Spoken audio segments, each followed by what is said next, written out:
Korang tahu tak siapakah musuh utama kita? Bukan manusia lain. Bukan juga kesusahan hidup.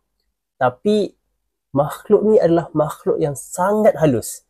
Yang akan sentiasa mencari ruang, mencari peluang untuk menyesatkan kita. Ini dia, Falsafah Syaitan oleh Hamka. Okay, buku ni bukan buku biasa-biasa walaupun nampak macam ringkas sahaja buku dia. Dan bila sebut pasal falsafah dan juga syaitan, dia adalah bagaimana kita nak memahami cara fikir syaitan itu sendiri daripada kacamata Al-Quran. So buku ni adalah buku perbincangan daripada karya Tazkiyatun Nafs ataupun Penuntun Jiwa oleh Hamka, dan dia ambil sebahagian itu, dibukukan bahagian untuk falsafah syaitan ni, dan juga dia akan menceritakan sedikitlah tentang syaitan ni macam mana dalam Al-Quran.